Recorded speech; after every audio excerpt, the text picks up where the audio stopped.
பேர் சொல்றாங்க கண்ணாடி உங்க ஃபேஸை மட்டும் காட்டாதான், பல மிஸ்டியான விஷயத்துக்கு கூட காட்டுமா.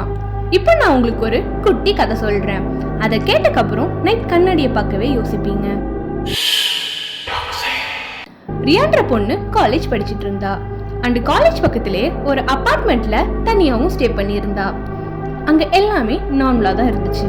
ஆனா ஒண்ணு தவிர, அது என்னன்னா அவ ரெஸ்ட் ரூம்ல இருக்கிற மிரர்.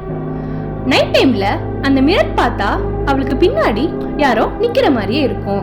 ஒரு நாள் ரியா ஃப்ரெண்டு கூட மூவி போயிட்டு லேட்டா வீட்டுக்கு வந்தா. ரெஃப்ரெஷ் ஆகிட்டு வரப்ப சடனா ஒரு கால் வந்துச்சு.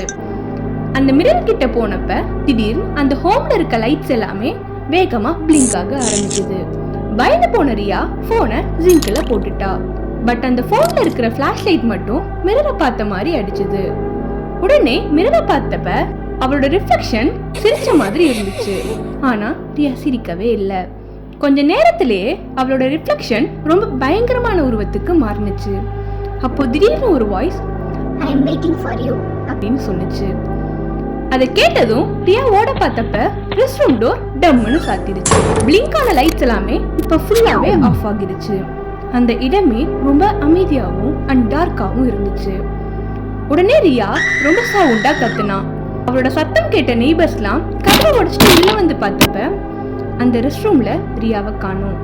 ரொம்ப நாளா ரியாவை தேடியும் பார்த்தாங்க. பட் ரியாவை பத்தி எந்த இன்ஃபர்மேஷனும் கிடைக்கல.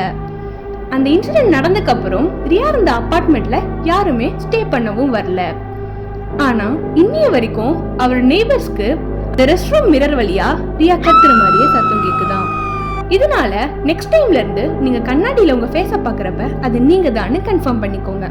Okay sweet dreams. பட் இன்னைக்கு தூங்குவீங்களா?